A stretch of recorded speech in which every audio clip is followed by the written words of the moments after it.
Back here for last call, Nathaniel Finch, Caden Colford, some college basketball talk. It's Purdue with a big win yesterday. They were voted in the AP poll as unanimous #1 for the first time that we've had a unanimous #1 this season. They're the best team in the nation for a reason. Let's take a look at why. A big game that they had, a big win for them. The final score there is 77-61 against Izzo's squad. And the story of this game, almost a one-man band, Zach Edey, all of 7'4". This guy, almost a lock for National Player of the Year in college basketball.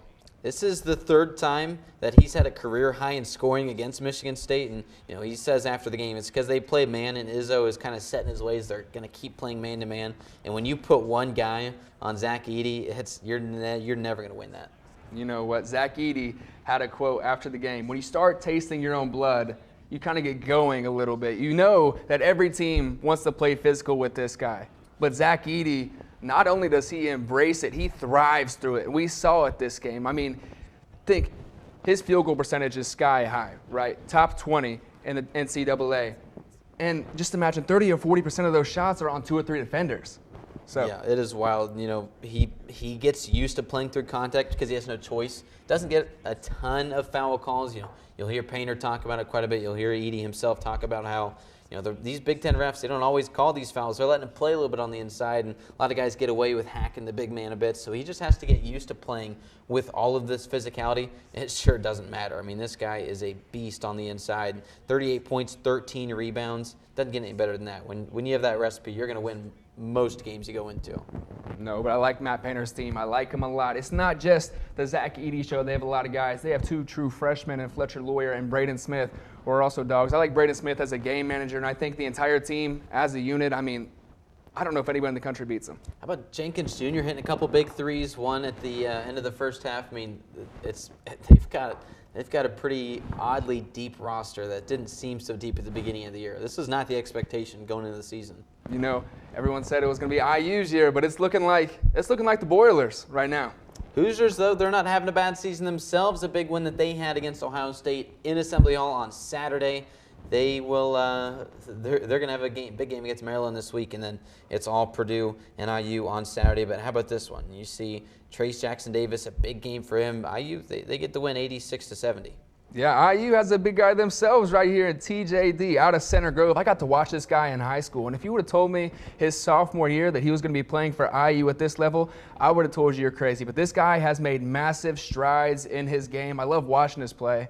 He's so explosive, and that's really just IU's brand of basketball this year. He's made massive improvements since the last year or two since being with IU. Heck, you could even say within the season he's been improving. It's been impressive to see the trajectory that this guy is on. And, as someone who can't wait for this Purdue and IU game on Saturday, he's going to be a big factor for IU. And, you've got a couple banged up guys on IU. You've got, not quite the best roster, but this guy is carrying 24 points, 3 assists against Ohio State. And, that's one of his lower games.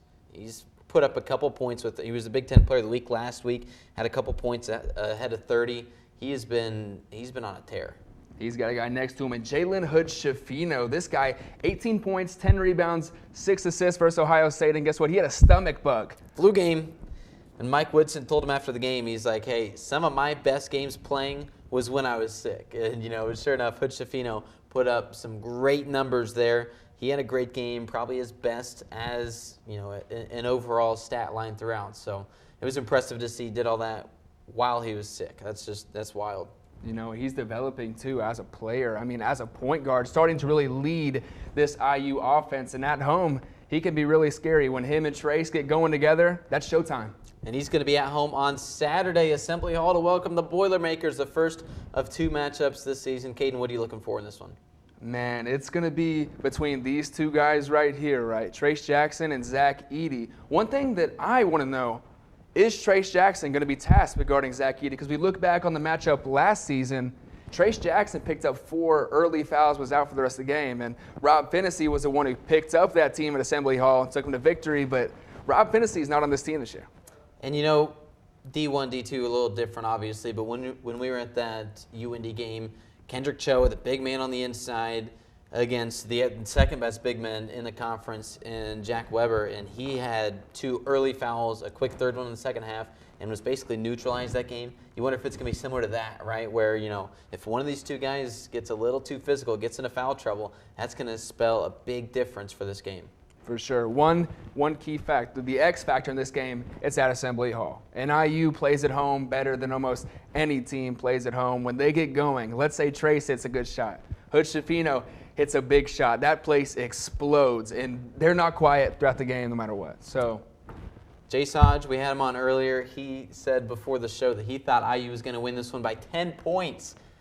I do not know about that one. I've got Purdue to win the game, and I convinced him to make a bet that Purdue plus 10. I don't know why he thought that'd be a good idea, but that's the IU faithful for you, though, right? You can't say that he's a fake fan. He's with the crimson and white through and through. You know what? I might take IU in this one, too, just because they're at Assembly Hall. Purdue might have the better roster, but they have thousands in attendance that are the 12th man, the 6th man on that team, I should say, and it's hard to go into Assembly Hall and win. I don't care who you are, number 1 in the country or not. I'm going to go with the team that has the better coach and the better player, the National Player of the Year, the better record, the better roster, the better ranking, the better everything. I'm going to go, IU's going to put up one heck of a fight, and I cannot wait to see this game, but give me Purdue. And I can't blame you for going that way. I really can't. I can see it going either way. I think it's going to be just like the Super Bowl, firework matchup. It's going to be high energy. Both of these teams, maybe some bad blood. It's going to be high tension throughout. IU's now ranked. They're ranked 21. They're going to continue climbing up the poll, I'm sure, especially if they can win on Saturday. So it should set up a great matchup. When we come back, the Pacers, a little disappointing finish for them in Memphis yesterday. We'll talk about that here on Last Call.